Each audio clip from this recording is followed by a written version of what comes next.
హెబ్రీలకు రాసిన పత్రిక 12వ అధ్యాయం. హెబ్రీలకు రాసిన పత్రిక 12వ అధ్యాయం 14వ వచనం, 14, 15 కూడా.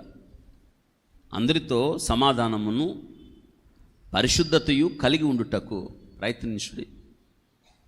అందరితో ఎట్టుండాలి? సమాధానం, పరిశుద్ధతయు కలిగి ఉండడానికి ప్రయత్నం మట్టి ఖచ్చితంగా చేయాల్సిందే.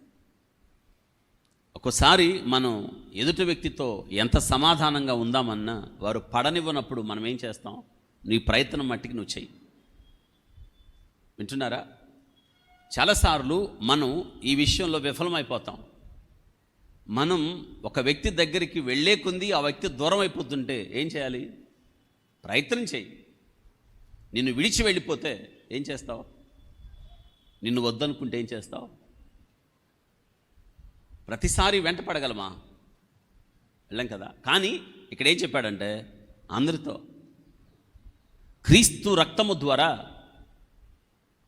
కడగబడిన మనం క్రీస్తు బిడ్డలమైతే, క్రీస్తు సంబంధులమైతే, ఇక్కడ వాక్యం రాయబడింది, మనం సమాధాన ఏమయ్యాం?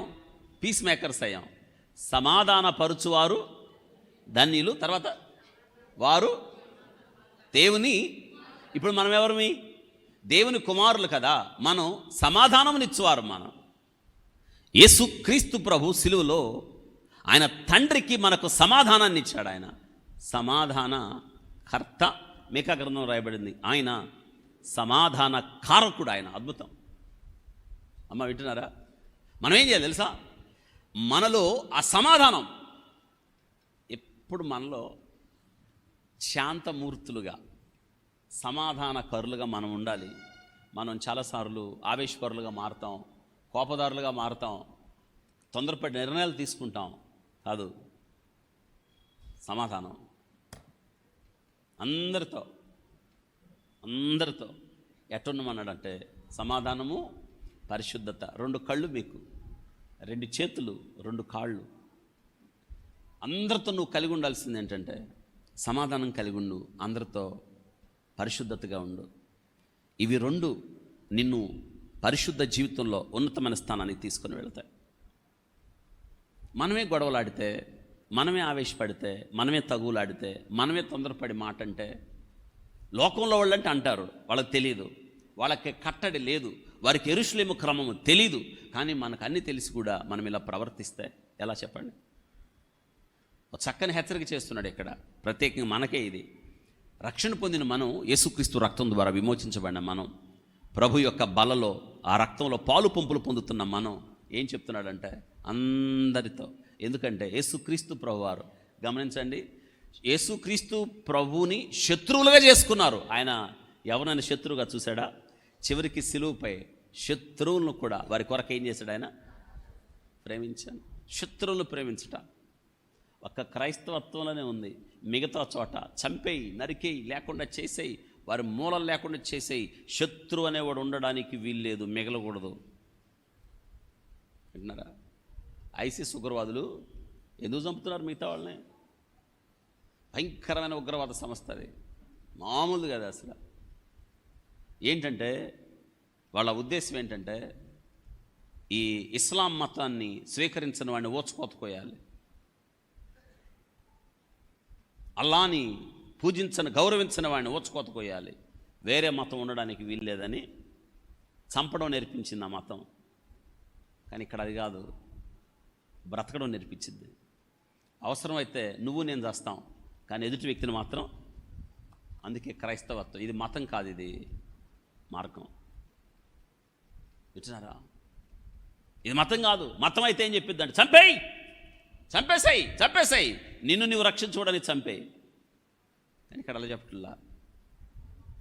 హింసించబడియు, పౌలు గారు చెప్పాడు, హింసించబడియు దీవించుచున్నాము అని చెప్పాడు. దూషించబడియు, అవును, మనం ఆయన బదులు పలకలేదు. ఇది క్రైస్తవత్వం. ఇంకా ఏమనుకుంటున్నారు క్రైస్తవత్వం? ఈరోజు ఈ వాక్యం వింటున్నాం, మనం అలా బ్రతుకుతున్నామా? అందరితో ఆలోచించాను. సమాధానంగా ఉన్నారా? అందరితో మీలో ఉన్న పరిశుద్ధత బట్టి బతుకుతున్నారా?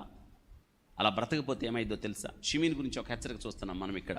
ఆ కింద వచ్చిన భాగాల్లో చూడండి. మీలో చూడండి, పరిశుద్ధత లేకుండా ఎవడును ప్రభుని, ఇది చాలా ప్రాముఖ్యమండి, హృదయ శుద్ధి గలవారు ధన్యులు, వారు దేవునిని, హృదయ శుద్ధి, పరిశుద్ధత.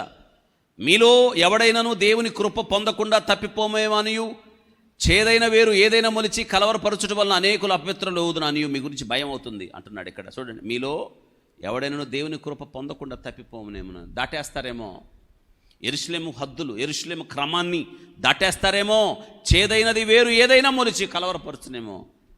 చేదైంది ఏదైనా యేసుక్రీస్తు ప్రభువారు నీలో ఉన్న పాపపు చేదును హరించి వేశాడు కదా. ఆయన చేదును తీసివేశాడు, మనకు మాధుర్యాన్ని ఇచ్చాడు. పాపపు చేదును ఆయన హరించి వేసి శాపగ్రాహిగా సిలువలో ఆయన చేదు చిరకను, అవును, పాపపు చేదును తీసేసుకున్నాడు, మాధుర్యాన్ని ఇచ్చాడు. అవును, తిరిగి వచ్చిన మారా, నన్ను మారా అంటుందా? ఏమనండి? నన్ను మారా అనండి, కాదు, నువ్వు మధురంగా ఉండాలి, నయోమిగా ఉండాలని దేవుడు చెప్తాడు.